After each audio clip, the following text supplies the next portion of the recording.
Welcome to today's story. We'll learn English through the inspiring life of Swami Vivekananda, a man who taught the world to believe in themselves. His words, "Arise, awake, and stop not till the goal is reached," will fire up your heart and improve your English as you listen. Let's dive into his powerful journey. The birth of a legend. Imagine a young boy born in a small town in India, who would one day inspire millions across the globe with his wisdom, courage, and love for humanity.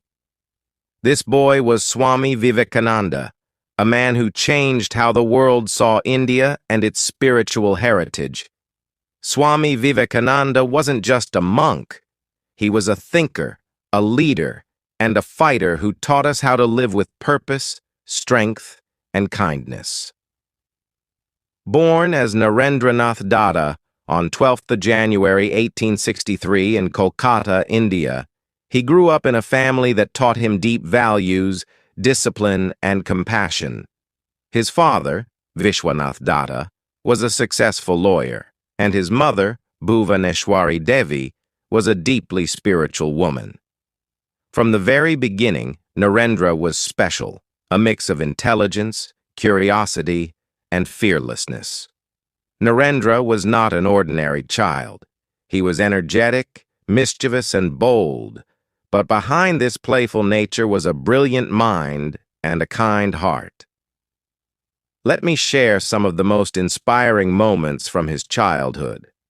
As a young boy, Narendra and his friends used to play near a big tree in their neighborhood.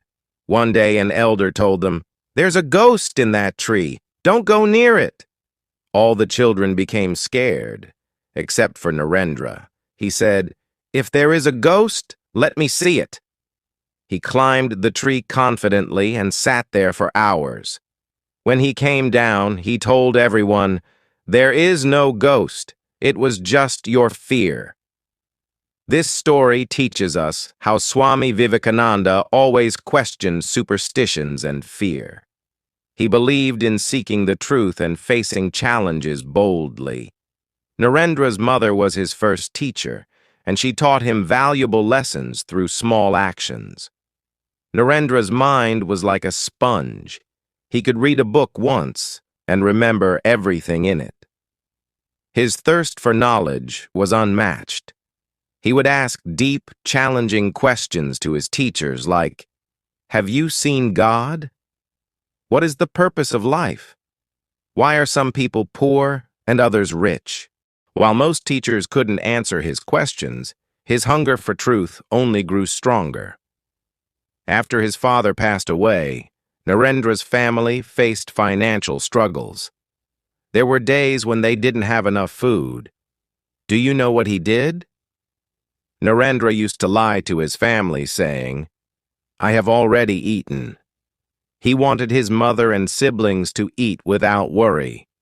This selfless act showed his deep love for his family and taught us the value of sacrifice. In his search for answers, Narendra met Sri Ramakrishna, a simple man who lived a spiritual life. When Narendra asked, "Have you seen God?" Ramakrishna replied, "Yes, I see God as clearly as I see you." This meeting changed Narendra's life forever. Ramakrishna became his mentor, teaching him that God lives in every human being and that serving humanity is the greatest form of worship. After meeting Sri Ramakrishna, Narendra's life began to change in ways he could never imagine. Ramakrishna wasn't just a teacher. He became a father figure, a guide, and the key to unlocking Narendra's true potential. But before we dive into his transformation into Swami Vivekananda, let's explore more stories that made him unforgettable. Even as a young man, Narendra had an incredible passion for reading. He would sit for hours, lost in books about philosophy, science, history, and spirituality. It is said that he once borrowed a book from a library, finished reading it in a single day, and returned it the next morning. The librarian didn't believe him and asked, "Did you really read the book, or just skim through it?"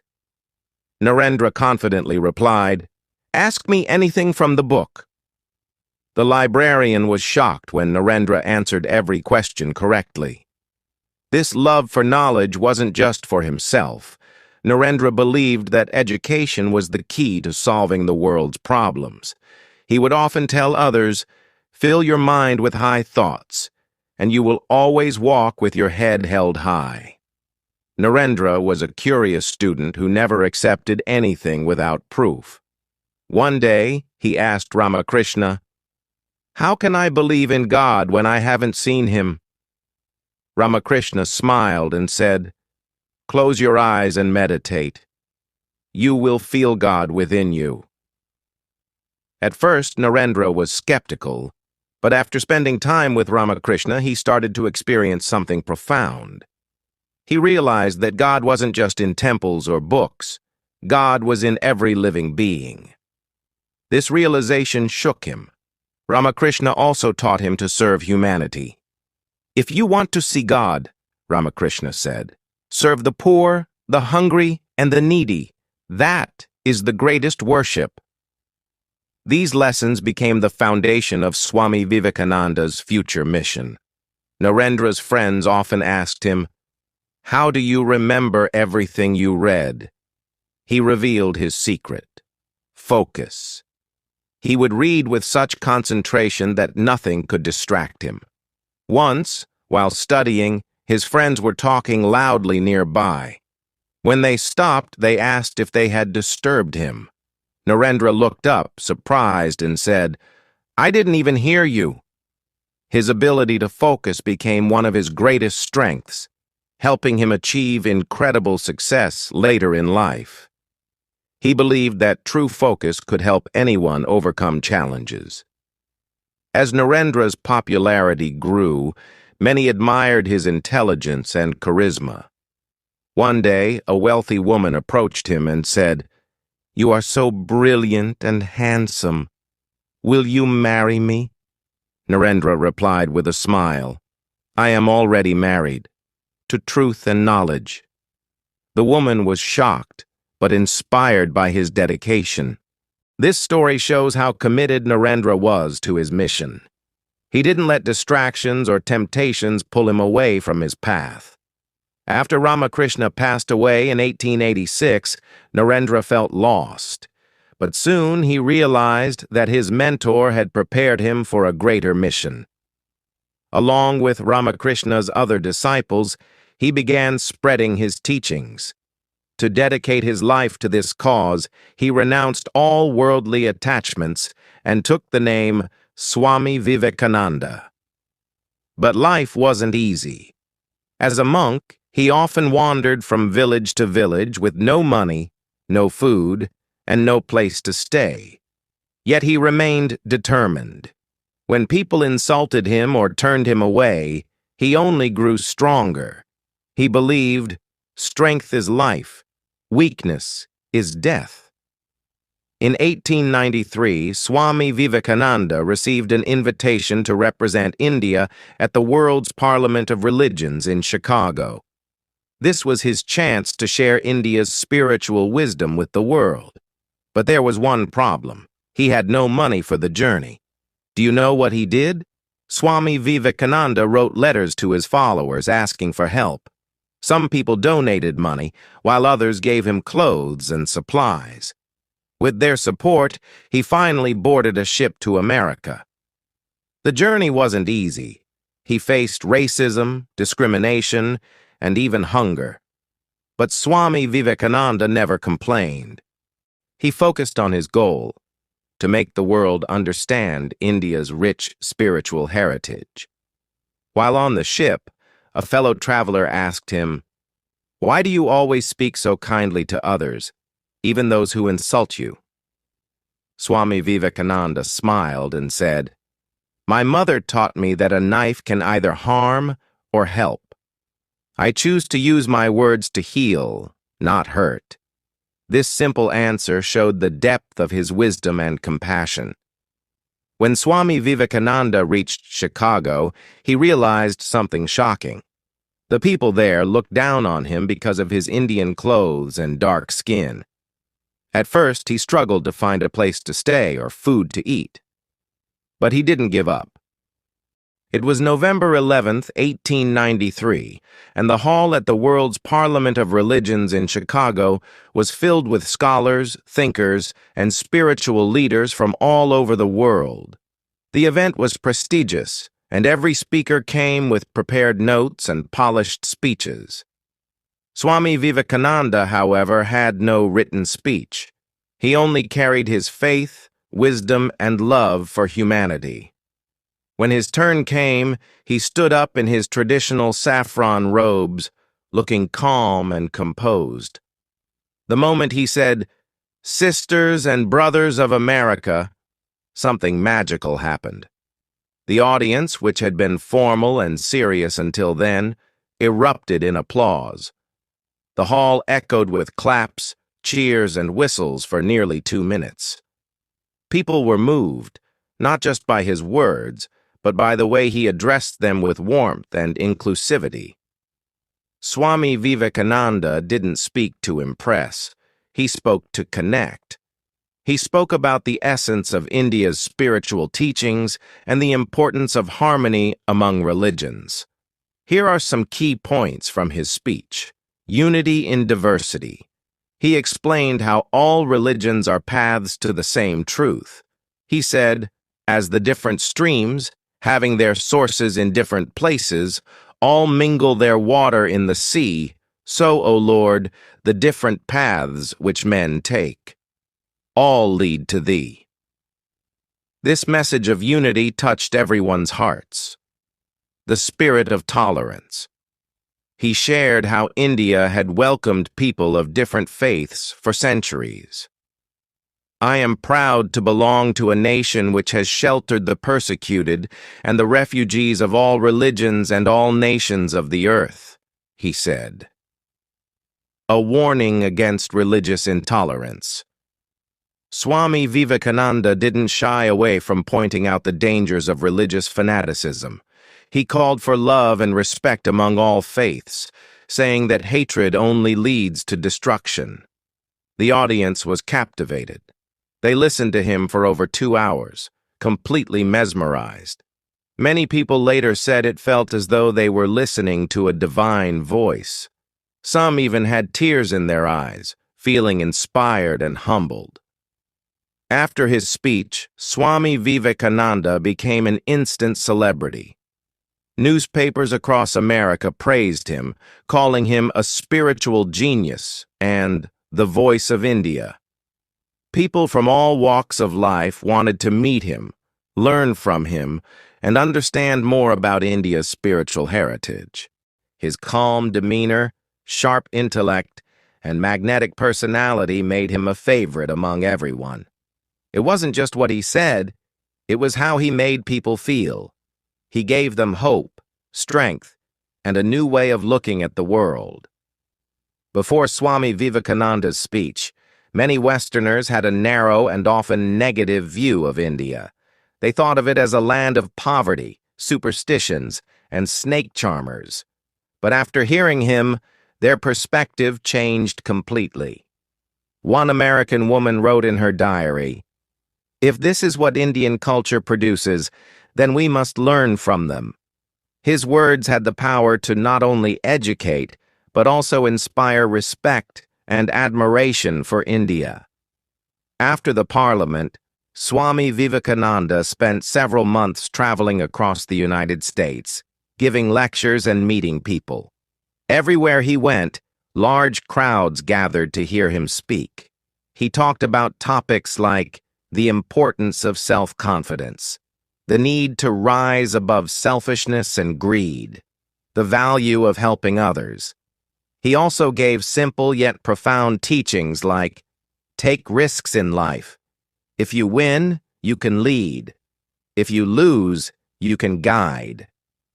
People often asked him, "Swami, how can we live a good life?" He would reply, "The best way to live is to serve others. Love and service are the highest forms of worship. While Swami Vivekananda was admired by many, not everyone welcomed him warmly. Some teachers and religious leaders in America felt threatened by his popularity. They tried to discredit him by spreading false rumors. But Swami Vivekananda never reacted with anger or hatred. Instead, he smiled and said, "Criticism is the price of greatness. It only makes me stronger." One evening, after a long day of lectures, Swami Vivekananda was walking in a park when he saw a poor man sitting under a tree, shivering in the cold. Without hesitation, he took off his own shawl and gave it to the man, saying, "You need this more than I do." This small act of kindness touched everyone who witnessed it. Swami Vivekananda's greatness wasn't just in his words, it was in his actions. Swami Vivekananda believed deeply in the power of young people. He often said, "You are the creators of your own destiny. Believe in yourself, and you will be unstoppable." When someone asked him, "What is your advice to the youth?" he replied, "Be fearless. Work hard. Help others." He encouraged them to dream big and never give up, no matter how hard life gets. After winning the hearts of the West, Swami Vivekananda knew his mission was far from complete. His journey was not just about inspiring others, it was about transforming humanity and awakening the sleeping spirit of his beloved India. He returned to his homeland in 1897, greeted by thousands who saw him as a hero, a symbol of strength and wisdom. Swami Vivekananda was deeply pained by the poverty, suffering, and lack of self-confidence in his country. But he believed in the potential of every Indian.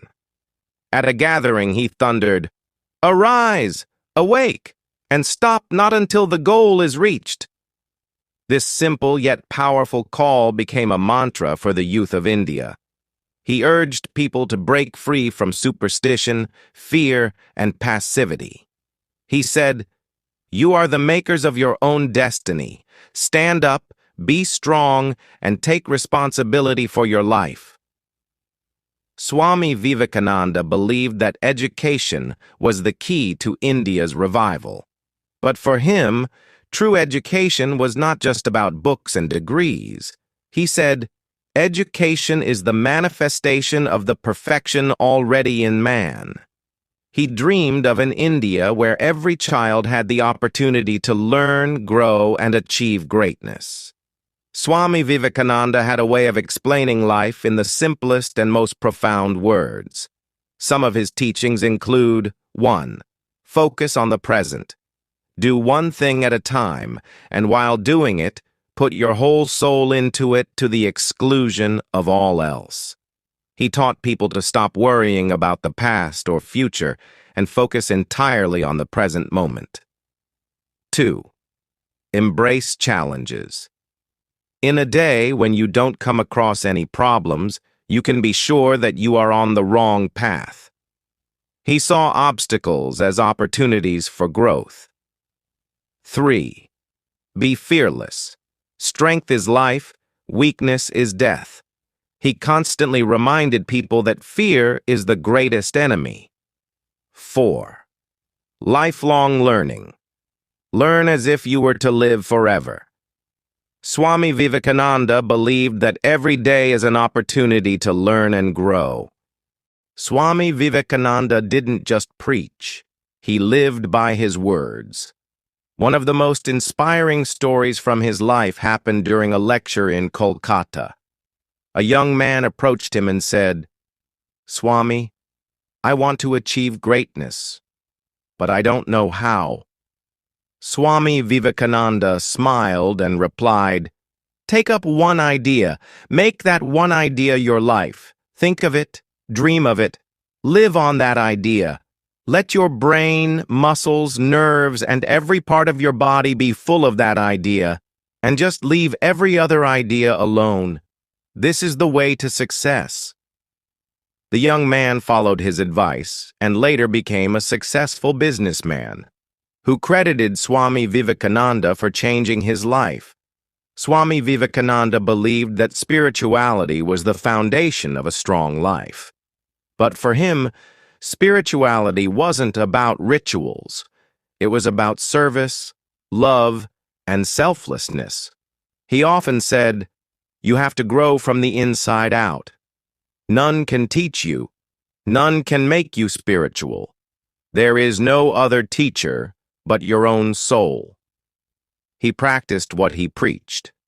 Once, during a drought, Swami Vivekananda worked day and night to distribute food and water to the starving villagers. When asked why he was doing this, he replied, "Serving others is the greatest worship." Many people wondered how Swami Vivekananda managed to do so much in his life. What was his secret? He once revealed, "The secret of life is to have no fear and no distractions. Be fully present in everything you do." He also emphasized discipline and focus. Think deeply, but don't overthink. Worrying doesn't solve problems. Actions do. Work hard and trust the results to come. As Swami Vivekananda traveled across India, he continued to inspire millions. His health, however, began to deteriorate due to overwork. Despite this, he never stopped. He believed his mission was more important than his own comfort. He told his disciples, "It is not life that matters, but the courage you bring to it. Even if I die tomorrow, my work will live on." On the 4th of July, 1902, Swami Vivekananda passed away at the young age of 39. But even in his final moments, he was calm and full of wisdom. Before his passing, he meditated deeply and told his disciples, "I have done my work. Now it is time for me to leave. Be strong, be fearless, and serve others." Swami Vivekananda's life was short, but his impact was eternal. His teachings continue to inspire people worldwide. He showed us how to live with courage, compassion, and purpose. His words remain a guiding light for anyone seeking greatness. All the powers in the universe are already ours. It is we who have put our hands before our eyes and cry that it is dark. Swami Vivekananda's life proves that one person can change the world with determination, faith, and love for humanity. His story is not just history. It is a living lesson for all of us.